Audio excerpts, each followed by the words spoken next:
इस वीडियो में मैं बात करने जा रहा हूँ IoT कम्युनिकेशन मॉडल के बारे में। यह जो IoT कम्युनिकेशन मॉडल है, यह जो है लॉजिकल डिज़ाइन ऑफ IoT को एक्सप्लेन करने के लिए भी इस्तेमाल होता है। यानी कि यदि आपको logical design of IoT explain करना है तो आपको कम्युनिकेशन मॉडल ऑफ IoT के बारे में भी जानना ज़रूरी है। तो चलिए यहाँ पर हम जानते हैं IoT कम्युनिकेशन मॉडल के बारे में।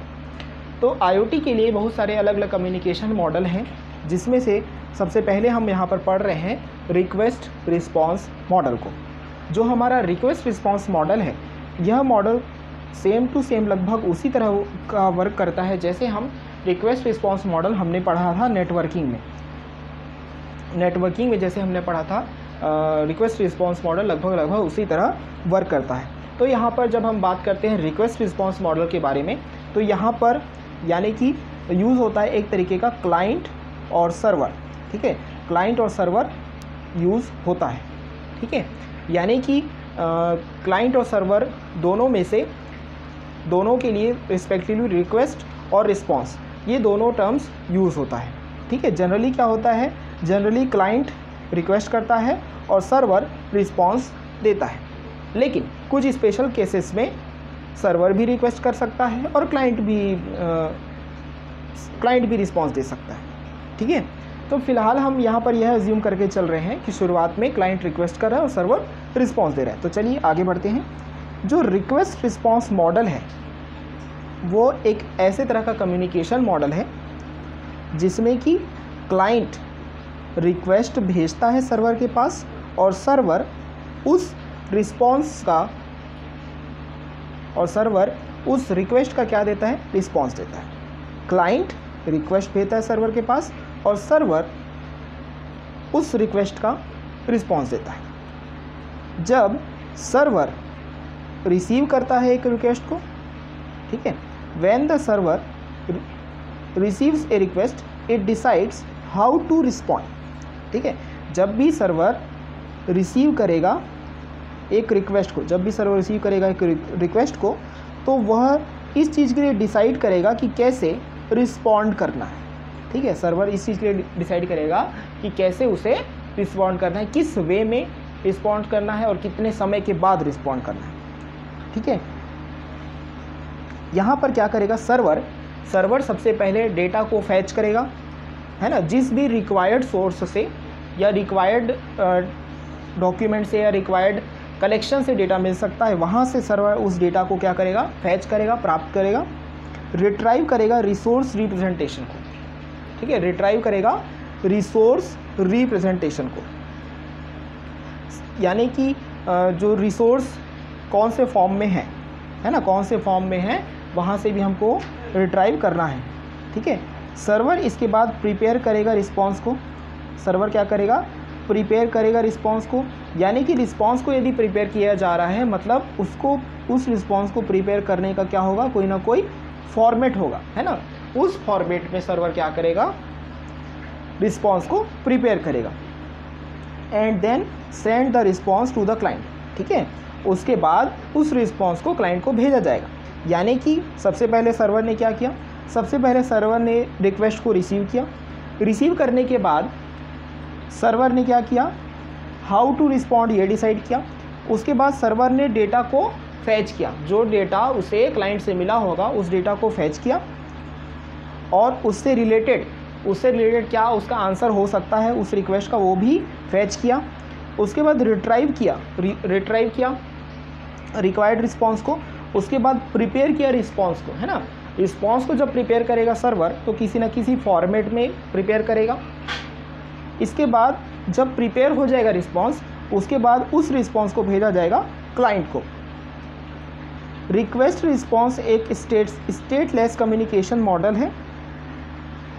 जो भी आपका रिक्वेस्ट रिस्पॉन्स है, इसमें कोई भी अलग से स्टेट्स वगैरह फॉलो नहीं होते हैं और and each request response pair is independent of other. ठीक है, यानी कि रिक्वेस्ट रिस्पॉन्स मॉडल में रिक्वेस्ट रिस्पॉन्स यानी इसके n पेयर हो सकते हैं, है ना, और सारे जो पेयर रहेंगे वो एक दूसरे से अलग रहेंगे।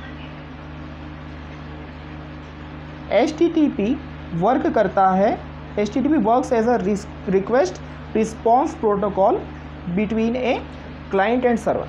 ठीक है, अब यहाँ पर क्लाइंट और सर्वर के बीच, यहाँ पर क्लाइंट और सर्वर के बीच यूज़ होता है एक रिक्वेस्ट रिस्पॉन्स प्रोटोकॉल जिसका नाम है HTTP, यानी कि हाइपर टेक्स्ट ट्रांसफ़र प्रोटोकॉल।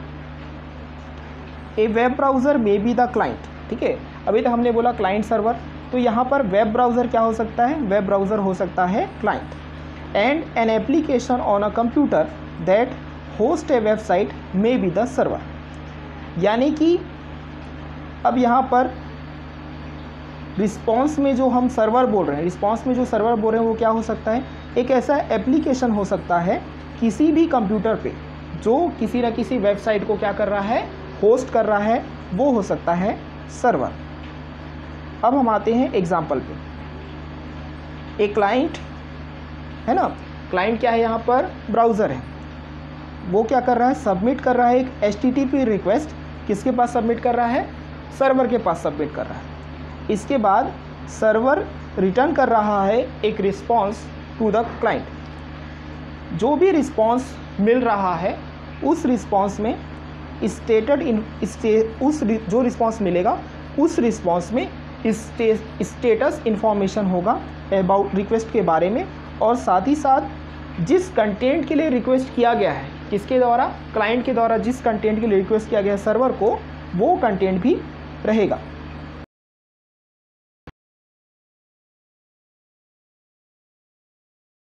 कि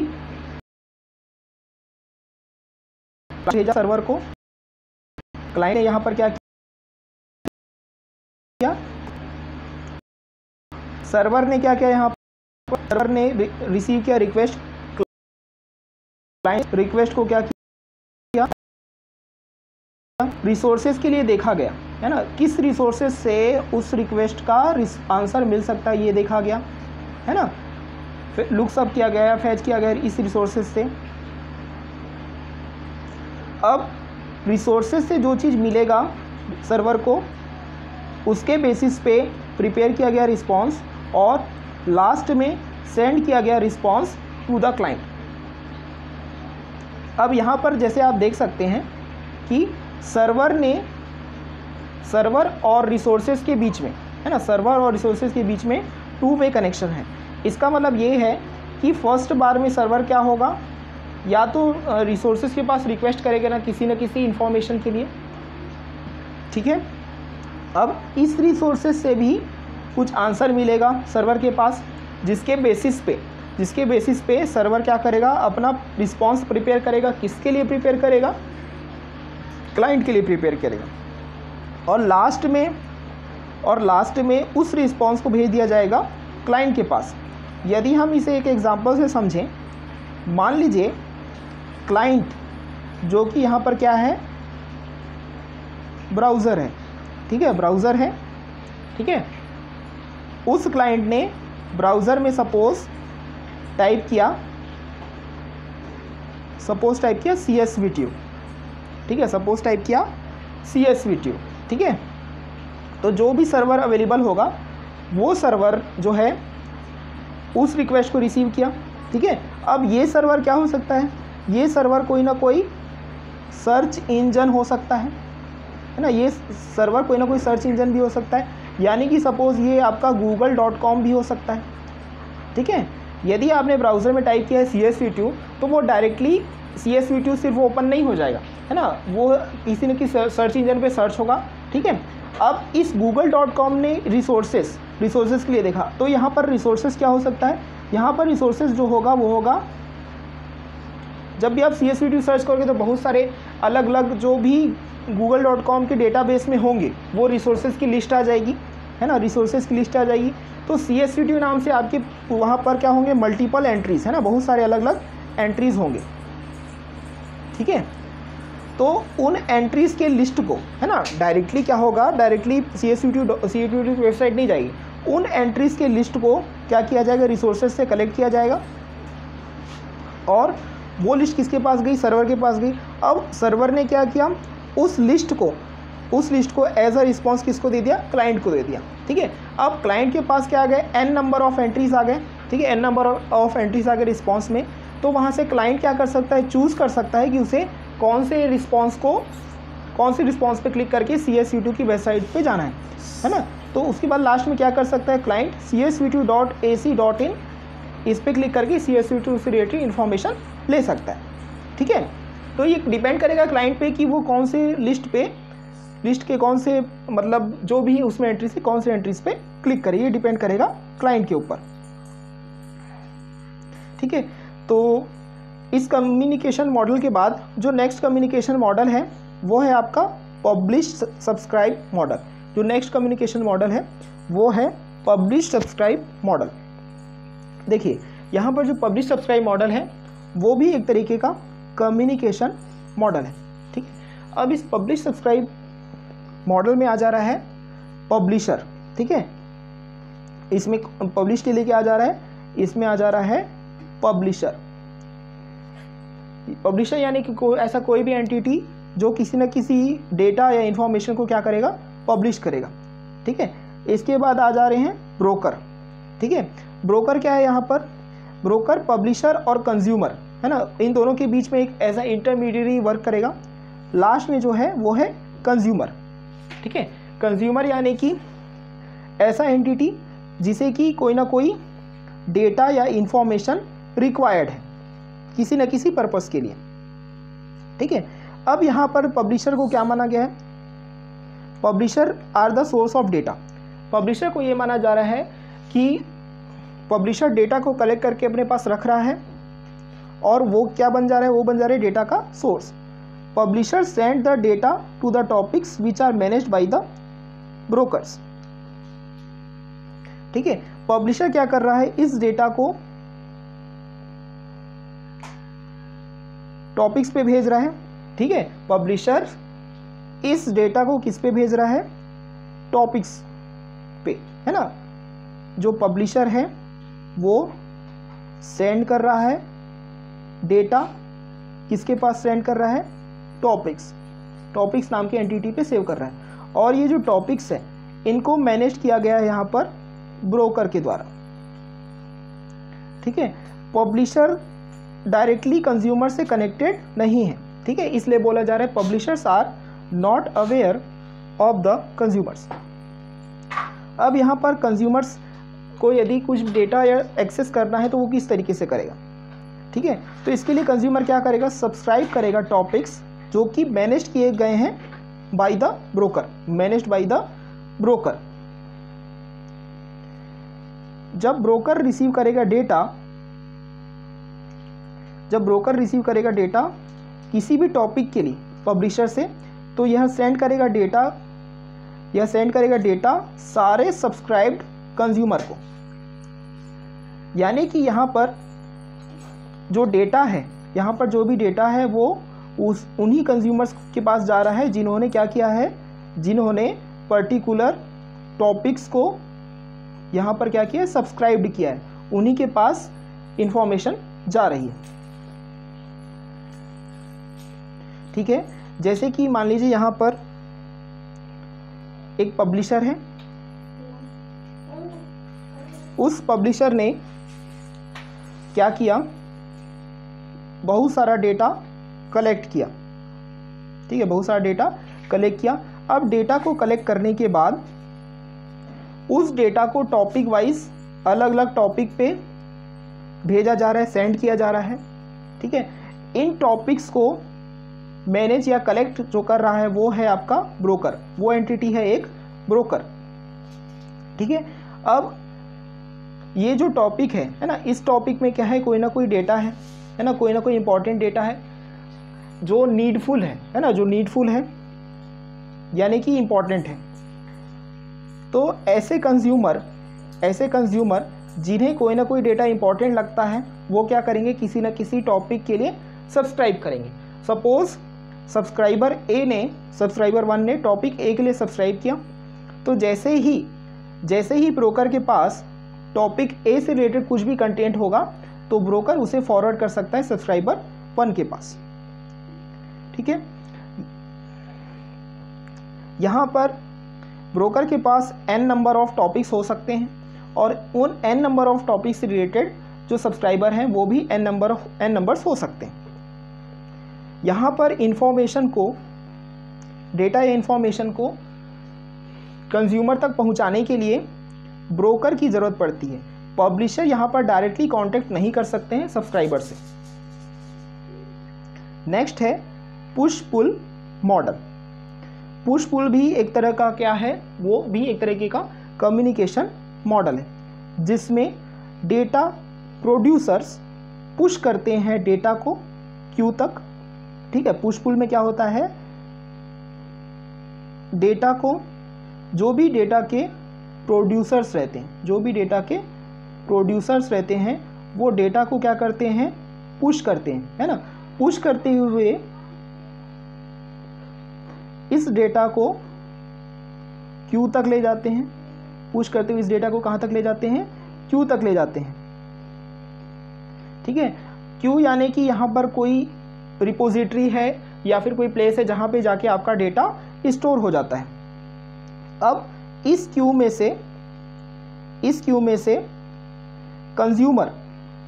कंज्यूमर यदि डेटा लेगा तो उसके लिए वो क्या करेगा, उसके लिए वो पुल करेगा। ठीक है, यानी कि in the push pull model data जो भी अवेलेबल रहता है, प्रोड्यूसर्स उसे पुश करते करते एक क्यू में ले जाके स्टोर करते हैं और उस क्यू से कंज्यूमर डेटा को पुल करता है। यहाँ पर प्रोड्यूसर को कंज्यूमर से डायरेक्टली कनेक्टेड रहने की ज़रूरत नहीं है।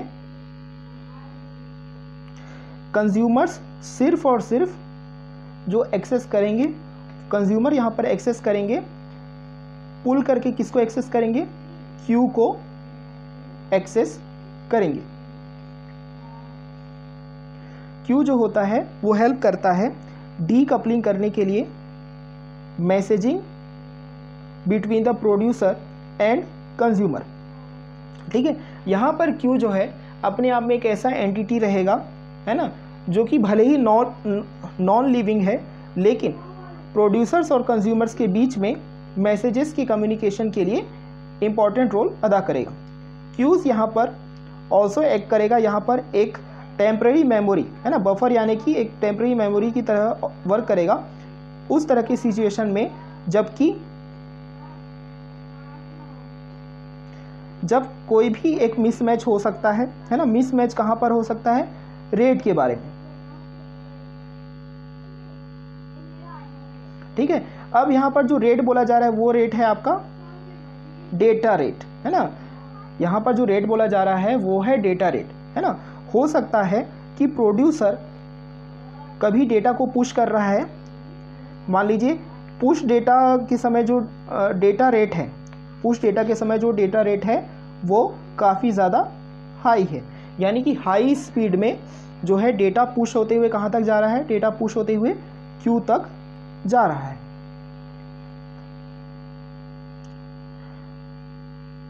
अब दूसरा जो कंडीशन है वो ये है, मान लीजिए क्यू में कोई डेटा रखा हुआ है जिसे कस्टमर क्या कर रहा है, पुल कर रहा है। तो उस समय सपोज जो डेटा रेट है, उस समय जो सपोज डेटा रेट है वो काफ़ी ज़्यादा लो है, तो उस केस में हो सकता है, दोनों केस में कुछ ना कुछ डेटा लॉस हो सकता है।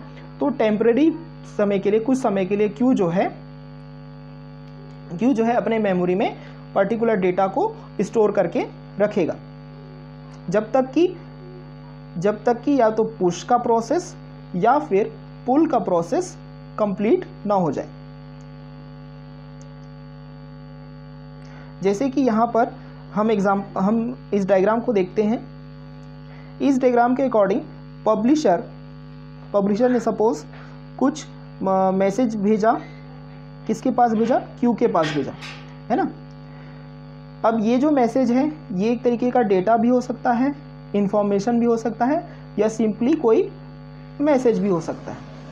ठीक है, अब इस मैसेज को पुल्ड किया जाएगा, कंज्यूमर 1 के द्वारा पुल किया जा सकता है। ठीक है, सिमिलरली पब्लिशर अगेन कोई मैसेज, इंफॉर्मेशन या डेटा सेकेंड क्यू में भेज रहा है, और उस क्यू से कंज्यूमर 2 जो है डेटा को या मैसेज को क्या कर रहा है, पुल कर रहा है। इसके बाद जो नेक्स्ट है वो है एक्सक्लूसिव पेयर मॉडल। देखिए जो भी एक्सक्लूसिव पेयर मॉडल है ये बाई डायरेक्शनल है, यानी कि यह बोथ डायरेक्शन पे वर्क करता है। ठीक है, बोथ डायरेक्शन पे वर्क करता है, यानी कि हम इसे बोल सकते हैं कि यह एक फुली डुप्लेक्स कम्युनिकेशन मॉडल है। ठीक है, तो इस एक्सक्लूसिव पेयर मॉडल में लगातार कनेक्शन बना हुआ होता है। ठीक है, एक्सक्लूसिव पेयर मॉडल में जो कनेक्शन हुए हैं वो लगातार बना रहता है। किसके बीच में बना रहता है, क्लाइंट और सर्वर के बीच में बना रहता है।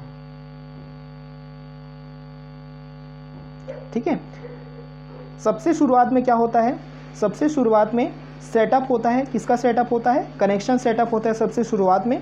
और यह जो कनेक्शन सेटअप है यह रिमेन रहता है ओपन, है ना, यह रिमेन रहता है ओपन जब तक कि क्लाइंट सेंड करे एक रिक्वेस्ट को, जब तक कि क्लाइंट एक रिक्वेस्ट ना कर दे, कि क्लोज किया जाए, किसे क्लोज किया जाए, कनेक्शन को। यानी कि जब तक क्लाइंट कनेक्शन के क्लोजिंग के लिए रिक्वेस्ट नहीं करता है तब तक यहाँ पर कनेक्शन सेटअप ओपन रहेगा। किस में ओपन रहेगा, कौन से मॉडल में, एक्सक्लूसिव पेयर मॉडल में। तो एक्सक्लूसिव पेयर मॉडल की यहाँ पर ये खासियत होती है कि पहला ये बाई डायरेक्शनल होता है, यानी कि फुली डुप्लेक्स कम्युनिकेशन मॉडल है, जिससे लगातार कनेक्शन बना रहता है क्लाइंट और सर्वर के बीच में। कनेक्शन का जो भी सेटअप है वो तब तक ओपन रहता है जब तक कि क्लाइंट कनेक्शन को क्लोज करने के लिए एक रिक्वेस्ट ना भेज दे, तब तक यह ओपन रहता है। सबसे पहले जब कनेक्शन सेटअप होता है तब उसके बाद क्लाइंट और सर्वर एक दूसरे को मैसेज भेज सकते हैं after connection setup. Exclusive pair एक स्टेटफुल कम्युनिकेशन मॉडल है और सर्वर को सारे ओपन कनेक्शंस के बारे में पता होता है। ठीक है, सपोज देखिए यहाँ पर क्लाइंट ने रिक्वेस्ट किया कनेक्शन सेटअप करने के लिए। ठीक है, सर्वर ने उस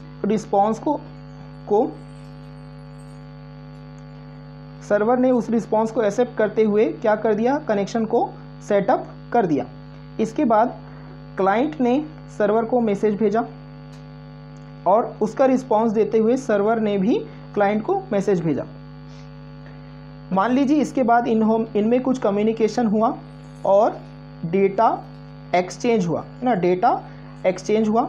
और जब मान लीजिए डेटा एक्सचेंज का प्रोसेस सपोज कंप्लीट हो गया, ठीक है, कंप्लीट हो गया और क्लाइंट ये चाहता है कि अब कनेक्शन क्लोज हो जाए।